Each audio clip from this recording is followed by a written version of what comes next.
In today's video, I'm going to show you how I edit this underexposed shot just in Photoshop. So I know I have it open in Lightroom, but let's go ahead and open it up in Photoshop. All right, here we go. So I have a previous edit open just to show you the difference. This is completely lightened up and edited.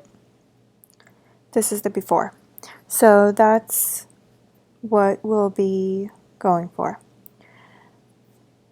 Now, let's start off by, hopefully your image is in RAW, even if it's not, you should be able to do this still. Let's start off by opening up the RAW settings here.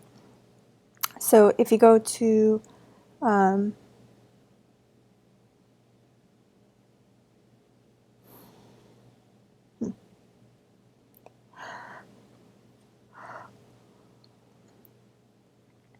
so let's start by opening this in RAW. You can click on search, which is what I usually do. I type in RAW, you also see the path right here and the shortcut. So you can use Command-Shift-A on a Mac to open up the RAW settings, or you can go to filter. So my white balance is as shot, which is what I would like it to be. You can either do auto and see where it takes you. You can do the default and play around on your own. I'm going to pump up the shadows and decrease the highlights quite a bit, just to make the image a little bit flatter. The exposure is going to go up just a slight bit, not too much. Blacks, a little bit, whites, just a tiny bit. So that's what it would look like with auto, which is fine, but I don't like the highlights and the whites to be that bright. So you can actually do the auto and it still pumps up the shadows quite a bit. I'm going to bring them up slightly more actually. And we'll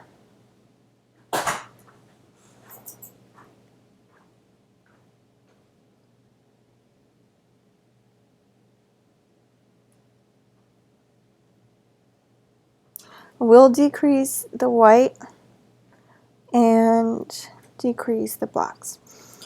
I'll up the clarity just a tiny bit, and just my personal preference, I always decrease the vibrance. Now, in order to make the image a little bit warmer, if you're doing a portrait, go ahead and adjust the temperature if you're in shadows or if you have a cool undertone. So I'm going to pump this up to about a 10. And you can also reduce your noise here, which I sometimes do, and sharpen just a little bit. Okay, ready to open the image.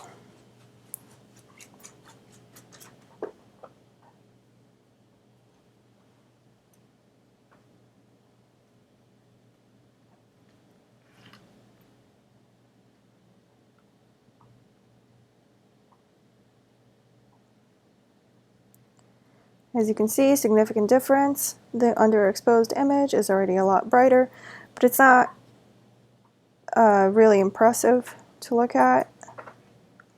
This is what we're aiming for. So first things first, I'm going to go ahead and duplicate the background layer, and I'm going to set this to about 70%. I'm going to use a tablet to retouch the skin, but you can do this with a mouse and a pad. I'm using a Huion tablet, which I'll link for you,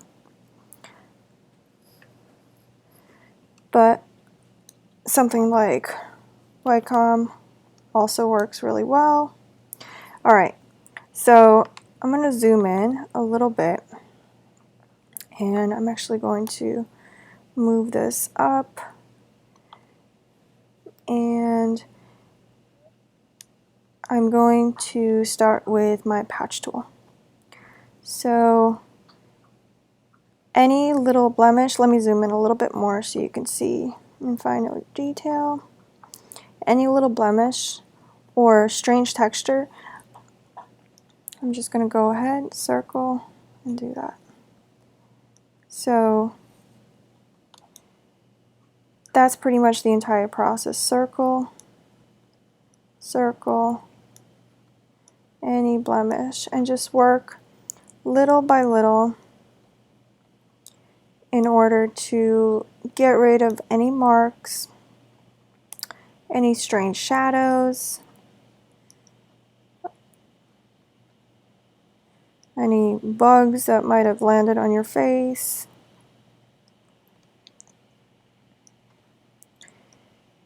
Any awful pimples.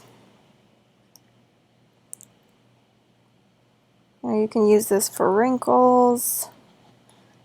I'm gonna leave my wrinkles alone for the most part. Let's go ahead and move this down a bit. And keep on moving through. Alright, so I'm gonna go very quickly and just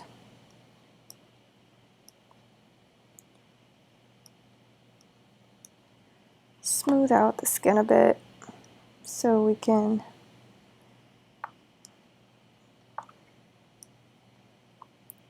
move on. So certain parts of the face might be in a different light, which will highlight things like pores. So that type of texture you can go ahead and start smoothing out by doing this as well. So let me get this. I don't know what this is. I'm learning all kinds of things about my face today. I think that's a pimple. That's a strange shadow.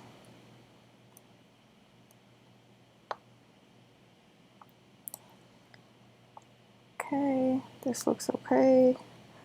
Luckily, most of my face was in the shadows, so everything is a little bit flat. Nothing stands out too much.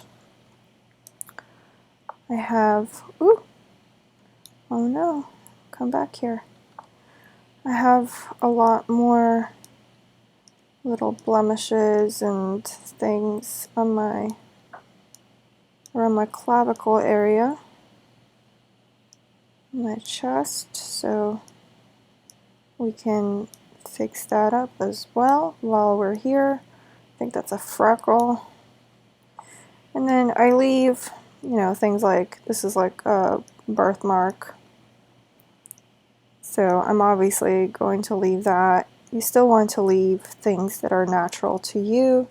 You just want to get rid of any small blemishes and things that kind of pop up for 1 or 2 days and aren't part of your overall image. So let's just get this. All right. I don't know, do I want to, yeah, I'll remove that neck wrinkle. Sure, why not, while we're here, all right? I'm not usually a perfectionist when it comes to this type of stuff, but if it's something quick, I'll go ahead and do it. Things like little unsightly threads on clothes or lint, you can get that off as well. Let me zoom out and take a look. Yeah, I think we're good here. See the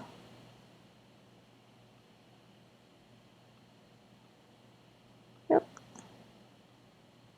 And you can't tell right here, but let me zoom in, and here's the, so just small little blemishes are smoothed out a bit, nothing drastic. That's the before and that's the after. All right, so I think we're good here. Now I'm going to create So what I used to do, I used to highlight and create shadows on the skin with the dodge and burn tools. So the dodge and burn tools are right here, and I actually used to take the brushes and I would dodge, I would burn, everything was done very meticulously with just these two. Lately what I've been doing is something that's much quicker, much simpler for me at least. So you're gonna go to curves. You're gonna create a new curves layer, and you're just going to increase that to make things brighter. So right about there is good. Now you wanna, I mean, you don't have to, but you can name this highlight. Now make another one, another curves layer, and we're just going to go ahead and decrease that a bit. So I just take it from the middle and just decrease it. And you can name this shadows. Now click on this white portion, Command I to invert, Command I to invert on a Mac. Now you're back to the original image. Let me zoom out though. Well, let me zoom in a little bit. Okay, let's go to our highlights first. So click on your highlight level, and let's select our paintbrush. It's right there. Let's decrease the paintbrush size,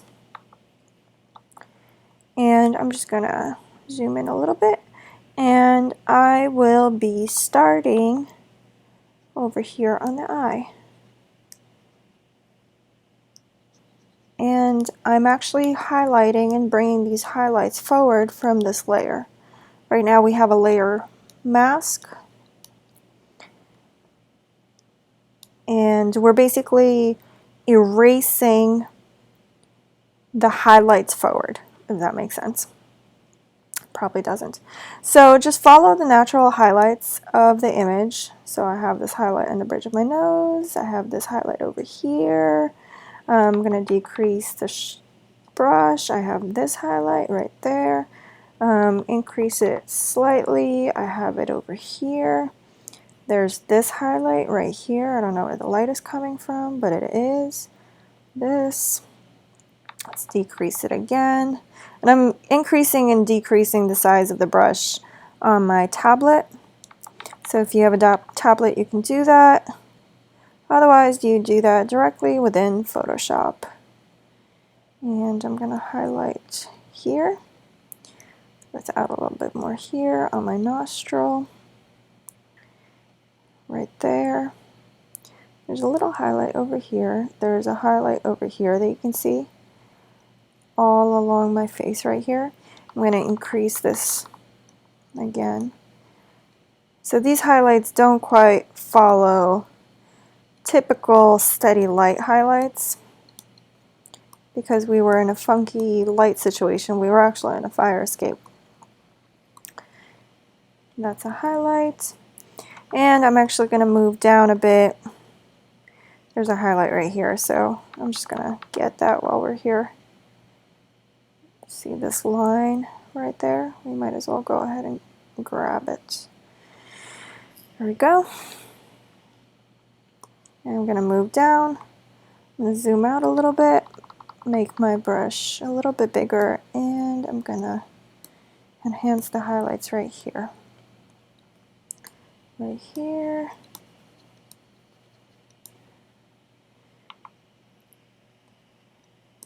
And I'm not being perfect here, but close enough.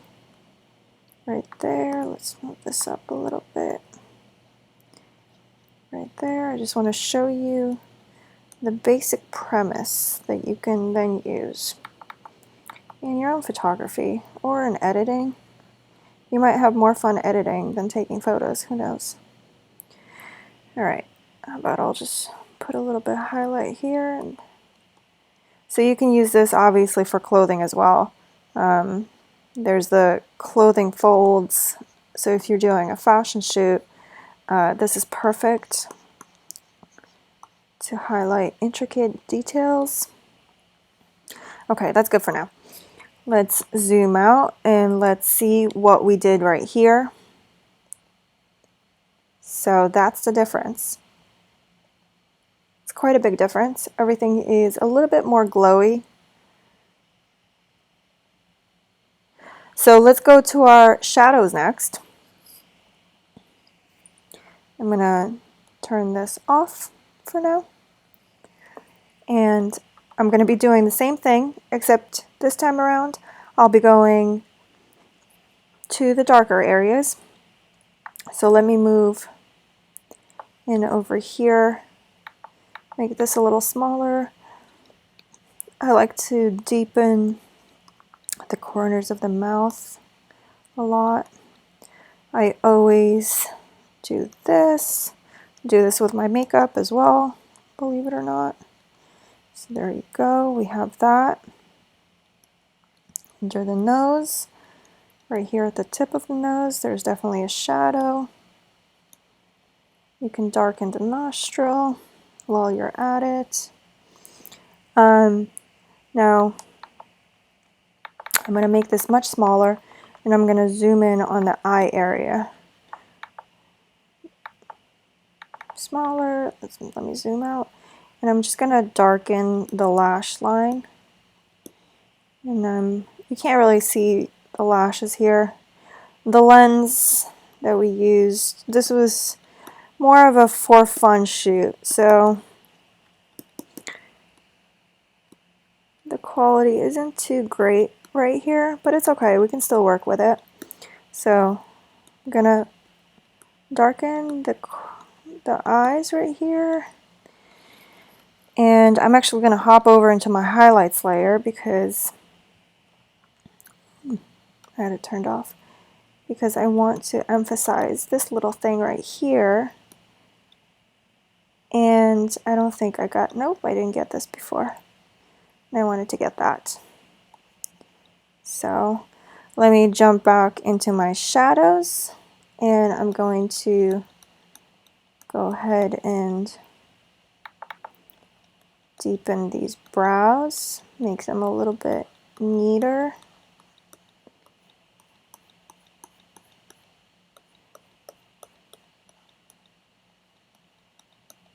Create little hairs there. Okay. I'm going to move over to the other eye. Same thing. This one isn't more in focus. This was actually, this is obviously a shallow depth of field, which is why you have one eye a little bit blurrier than the other. So here I'm emphasizing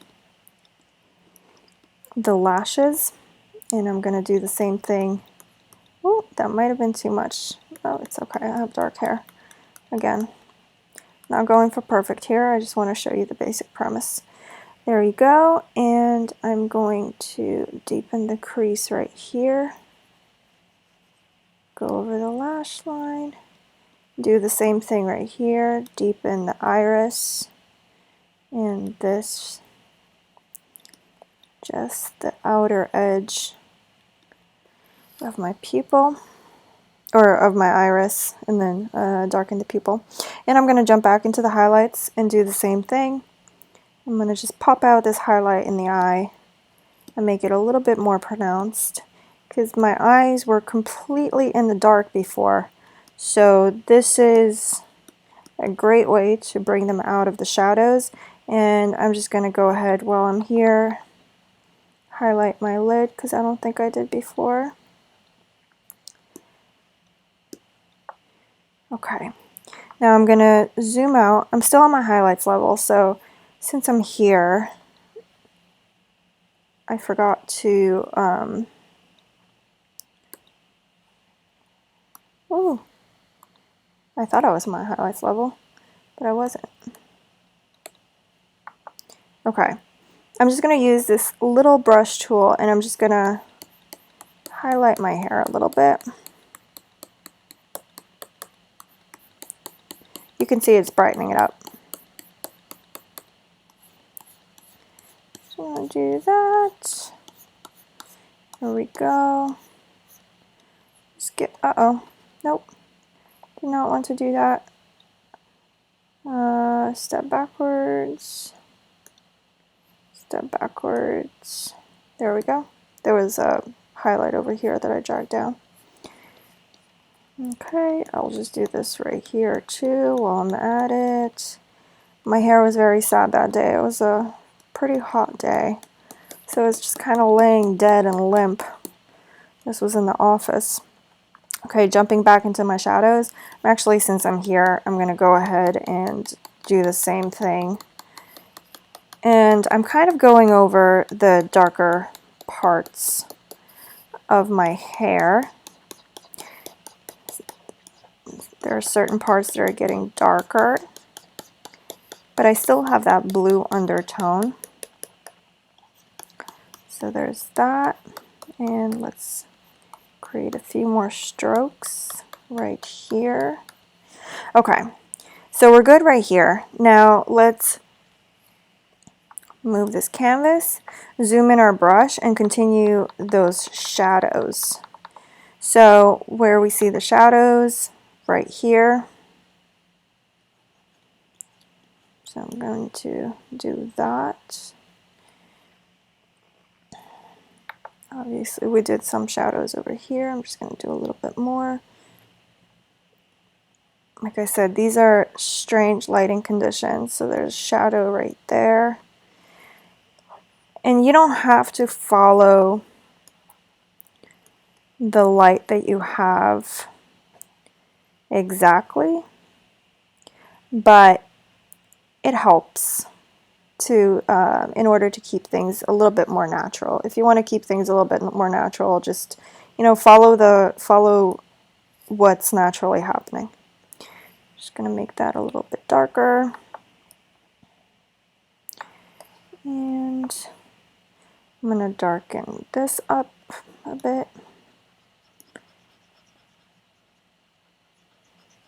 I should have made my brush bigger. You know what, I'm going to go ahead and do that because this is not okay. It looks weird.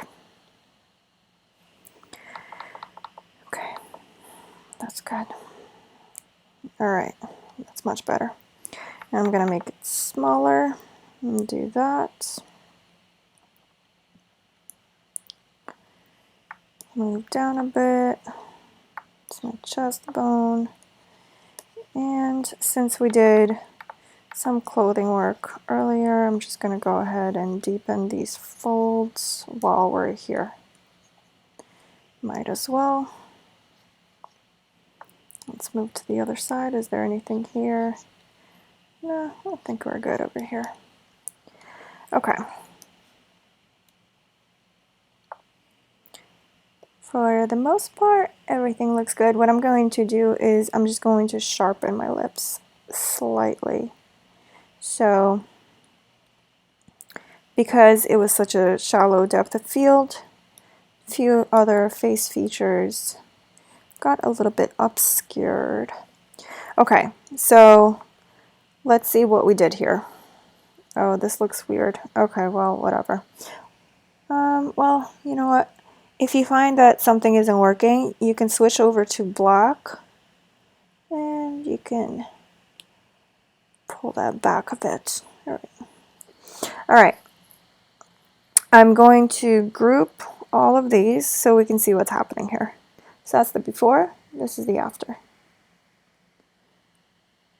So quite a difference. Now I'm going to make a new adjusted layer. Just kidding. I flattened everything. So there's the new layer on top. So if we remove this, this layer contains the entire group. And from here, I am going to do selective color. Now, for the whites, you can decrease the black in order to make the whites pop out. So I'll do -20 over here. This is okay. Now, the skin tone is mostly yellow and red for me. If I decrease yellow, it becomes more red. increase yellow, it becomes warmer. I'm going to just increase it slightly, but the main thing that I want to do here is, because my face is almost entirely in the shadows, I want to reduce the amount of black in that tone. So as a result, it makes everything much lighter. So as you can see, lighter, darker. So I'm going to reduce that, and then I'm going to go to the reds. I'm going to increase the yellow just slightly, and once again decrease the amount of black in that red. And we have much brighter tone, and those shadows are lifted quite a bit. So some of this is trial and error. You have to see what works for you, what works for the skin tone that you're using. Certain skin tones will have a bit more red in it, certain skin tones will have a bit more yellow in it, some might have more cyan. So you're going to have to play around with that, see where that takes you. I'm going to go into magenta, also pop up the yellow, but I'm also going to make this, because see how the lips become a little bit more colorful? So I'm going to pump up the magenta a little bit to make it a little bit more vibrant. So we're going to go a little bit more vibrant here. And we can also decrease cyan to make it more vibrant, but I kind of like it the way it is. I'm just going to decrease it a little bit. Again, the concentration of black within that color will make it lighter or darker. I'm going to leave it as is. I don't mind that. The neutral tone, those are your midtones. So if you play around with that, that will be a lot more dramatic. I don't recommend going too much into it. I'm just going to pump that up slightly. And +1. And this, I'm just going to make it a little bit cooler. There we go. Okay, so that was our adjustment layer there. And I'm going to flatten these two.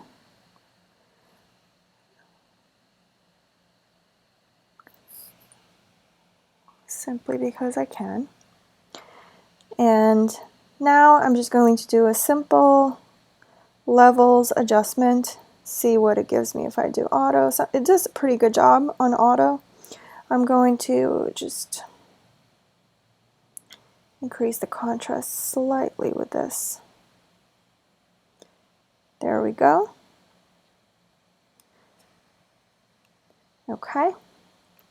So the image that I did previously is a little bit different of a color contrast. We can still, we can work, you know, I mean, even if we do an auto color, it'll automatically adjust into something a little bit different. Now, the last thing that I did was, remember when I said my hair was flat? Yeah. So I go to liquefy. Oh wait, I didn't go to liquefy. Just kidding. I went to liquefy. Now I went to liquefy. I made my brush fairly large. This all depends on the size of your photo. And I'm just pumped up the hair a bit. Just a tiny bit. Not enough to cause a commotion, but enough to make the image a little bit more exciting. So let's just imagine that I actually had a hairstylist that day to do my hair, and they decided to just pump up my hair without actually smoothing it out or anything, or even doing my bangs. They must have been free that day. Okay, it looks okay. Good enough. So here's the before, after. No volume, volume. Click OK.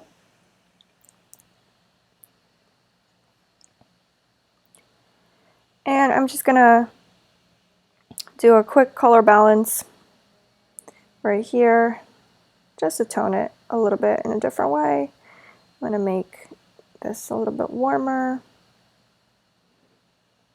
I'm gonna make the shadows a little bit warmer. So that's now a much warmer image. And the highlights, I'm gonna make them a little bit cooler.